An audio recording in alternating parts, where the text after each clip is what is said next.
Assalamualaikum warahmatullahi wabarakatuh. Hai guys, perkenalkan nama saya Lidiatul Musdalifah, nomor induk mahasiswa 1948-2010-83 dari program studi farmasi semester 4 Stikes Harapan Ibu Jambi.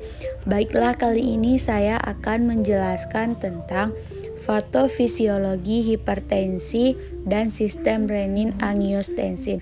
Berikut penjelasan videonya. Sebelumnya kita harus tahu dulu nih teman-teman, apa sih hipertensi itu?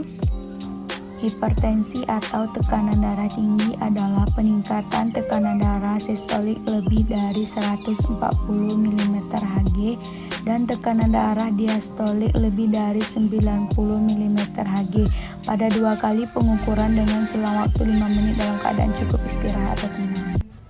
Untuk tekanan darah itu dapat ditimbulkan oleh curah jantung dan tahanan perifer, di mana tahanan perifer merupakan tahanan vaskular terhadap aliran darah ke seluruh sirkulasi sistemik di dalam tubuh. Yang pertama, asupan garam berlebihan. Asupan garam berlebihan di mana menurut Badan Kesehatan Dunia yaitu WHO merekomendasikan pola konsumsi garam yang dapat mengurangi risiko terjadinya hipertensi.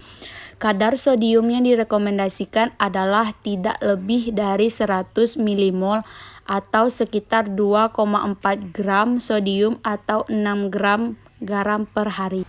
Konsumsi natrium yang berlebih dapat menyebabkan resistensi natrium di ginjal meningkat.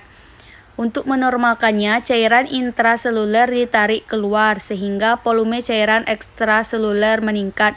Meningkatnya volume cairan ekstraseluler tersebut menyebabkan meningkatnya volume darah sehingga berdampak kepada timbulnya hipertensi. Yang kedua yaitu jumlah nefron berkurang. Di mana pada jumlah nefron berkurang itu dapat terjadi penurunan permukaan filtrasi. Yang ketiga, stres. Stres dapat meningkatkan tekanan darah sewaktu. Hormon adrenalin akan meningkatkan sewaktu kita stres dan itu bisa mengakibatkan jantung memompa darah lebih cepat sehingga tekanan darah pun meningkat. Stres dapat menyebabkan yang pertama penurunan permukaan filtrasi. Yang kedua, aktivitas berlebihan pada saraf. Aktivitas berlebihan pada saraf dapat menyebabkan meningkatnya kontraktilitas. Yang ketiga, renin-angiotensin berlebihan dapat menyebabkan kontraksi fungsional dan hipertrofi struktur yang berkaitan langsung dengan tahanan perifer. Yang keempat yaitu perubahan genetis. Perubahan genetis dapat menyebabkan perubahan membran sel di mana terjadinya kontraksi fungsional dan hipertrofi struktural. Yang kelima, obesitas. Obesitas yang biasanya dikenal dengan berat badan berlebihan merupakan faktor determinan pada tekanan darah pada kebanyakan kelompok etnis di semua umur. Menurut National Institute for Health USA atau NIH, prevalensi tekanan darah tinggi pada orang dengan indeks massa tubuh lebih dari 30 adalah 38% untuk pria dan 32% untuk wanita, dibandingkan dengan prevalensi 18% untuk pria dan 17% untuk wanita bagi yang memiliki IMT kurang dari 25 atau status gizi normal menurut standar internasional. Obesitas ini sendiri dapat menyebabkan hiperinsulinemia atau kondisi di mana tingginya kadar insulin pada tubuh dan hipertrofi struktural atau peningkatan volume pada organ. Orang yang mengidap obesitas ini ginjalnya bekerja lebih keras sehingga dapat menyebabkan kenaikan tekanan darah. Yang terakhir yaitu bahan-bahan yang berasal dari endotel dapat menyebabkan hipertrofi struktural dan kontriksi fungsional. Selanjutnya teman-teman, kita akan membahas tentang skema renin-angiotensin. Pada sistem renin-angiotensin terjadi yang pertama penurunan tekanan darah dan yang kedua penurunan volume cairan.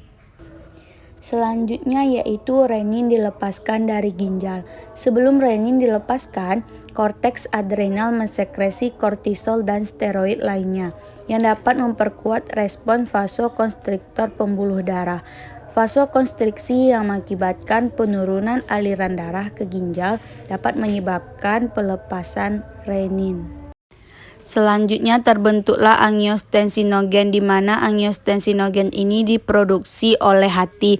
Hati awalnya akan membuat sejenis protein yang disebut angiotensinogen.